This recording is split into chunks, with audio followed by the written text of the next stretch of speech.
নমস্কার বন্ধুরা, আশা করি সবাই ভালো আছেন। আর একটা নতুন ভিডিওতে সবাইকে স্বাগত। আজকে মাত্র 1 কাপ বাদাম দিয়ে একদম কাজু বরফির স্বাদে বাদাম বরফি বানাবো। সত্যি কথা, এভাবে বরফি না বানালে বিশ্বাসই করতাম না যে বাদাম দিয়ে বরফি এত সুন্দর টেস্টি খেতে হয়। অবশ্যই একদিন সিম্পলি রেসিপিটা বাড়িতে ট্রাই করবেন। একদম কম খরচে এই বরফির স্বাদ কিন্তু দারুণ। চলুন দেখে নেওয়া যাক। আর দেখতেই পেলেন কতটা সফট এই বরফিগুলো তৈরি হয়েছে। কড়াইতে নিয়ে নেবো 1 কাপ পরিমাণে বাদাম। এখানে মোটামুটি ওই 150 থেকে 160 গ্রাম বাদাম আছে। বাদামটাকে একদম লো ফ্লেমে আমাদেরকে একটু রোস্ট করে নিতে হবে, যতক্ষণ না মুচমুচে হচ্ছে। যেভাবে আমরা বাদাম ভাজি তেল ছাড়াই কিন্তু একটু রোস্ট করে নিতে হবে। লো ফ্লেমে যখন দেখবেন যে বাদামগুলো বেশি একটু মচমচে হয়েছে, গ্যাসের ফ্লেমটাকে বন্ধ করে বাদামগুলোকে একটা বাটির মধ্যে নামিয়ে নেব। ঠান্ডা করে নেব, একদমই ঠান্ডা করে নেব।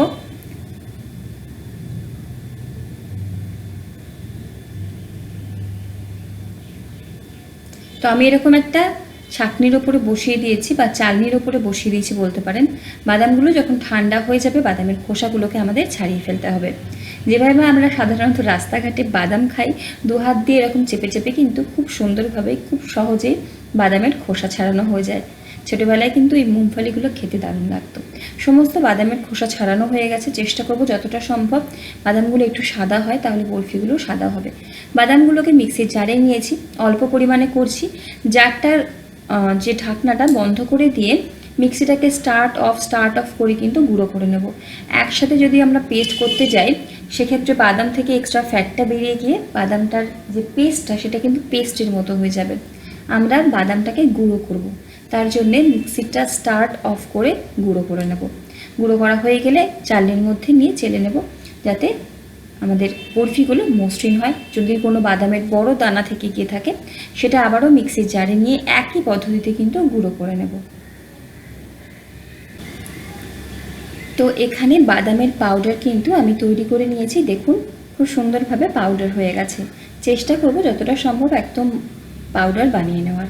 এর মধ্যে দিয়ে দেবো 2 টেবিল চামচ পরিমাণে গুঁড়ো দুধ। বাড়িতে যে গুঁড়ো দুধটা আমরা চায়ের জন্য ব্যবহার করি সেটাই দিচ্ছি। চাইলে গুঁড়ো দুধের পরিমাণটা আরেকটু বাড়িয়ে দিতে পারি, অবশ্যই স্বাদ এখানে ভালো হবে।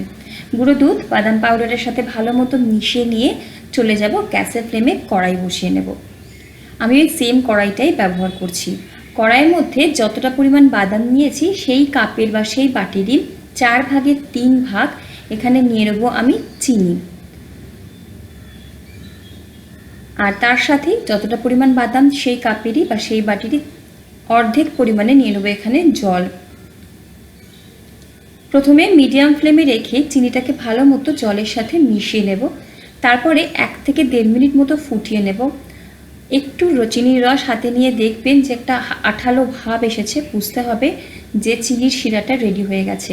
কোনো 1 তারের বা 2 তারের রসের দরকার নেই, হালকা একটু চ্যাটচ্যাটে শিরা, চিপচিপে শিরা।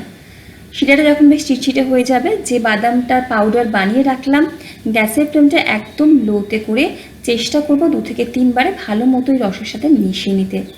একসাথে যদি মেশাতে চাই তাহলে কী হবে, দলা পাকিয়ে যেতে পারে। তাই অল্প অল্প করে দিয়ে যদি মেশাতে থাকি, তাহলে দেখবেন খুব সুন্দর মসৃণভাবে কিন্তু মিশে গেছে। তাহলে বাদামের যে কাটলি বা বরফিগুলো আমাদের খেতে কিন্তু ভালো লাগবে।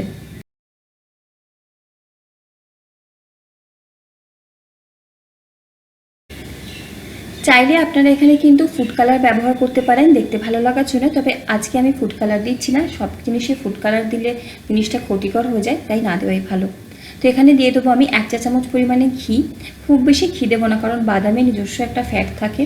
একদম লো ফ্লেম করে কিন্তু অনবরত নাড়াতে থাকবো। যখন এরকম কড়াইটা থেকে ছেড়ে আসবে, অল্প একটু মিশ্রণ নিয়ে সাইডে রেখে ঠান্ডা করে দেখবেন যে হাতে একটা বল পাকানো যাচ্ছে কিনা।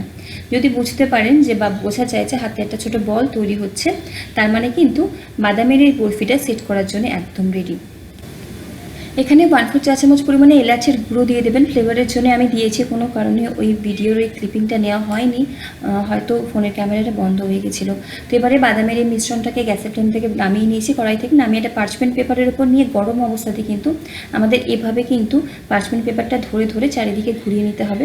যত এরকম করতে থাকবো আর ঠান্ডা হতে থাকবে, তত বেশি মসৃণ হতে থাকবে আর সেট হয়ে যাবে। দেখুন আস্তে আস্তে কিন্তু কাটলি বা বরফিটা একদম সেট হয়ে গেছে। এবার ওপর থেকে আরও একটা পার্চমেন্ট পেপার দিয়ে নেব।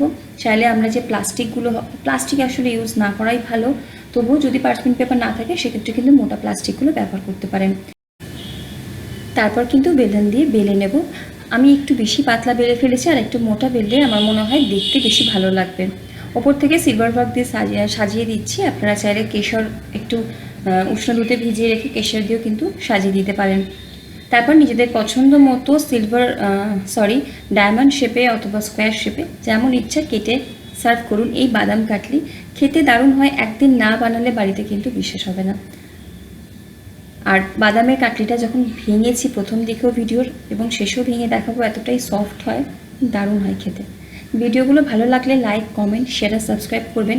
খারাপ লাগলে জানাবেন কেন খারাপ লাগছে। অবশ্যই আপনার কমেন্টে উৎসাহিত হব নিত্য নতুন ভিডিও আপনাদের কাছে নিয়ে আসার। আজকে এই অবধি, দেখা হচ্ছে অন্য কোনো ভিডিওতে অন্য কোনো রেসিপি নিয়ে। আপনারা সকলে ভালো থাকুন, সুস্থ থাকুন, হাসি খুশি থাকুন। ধন্যবাদ।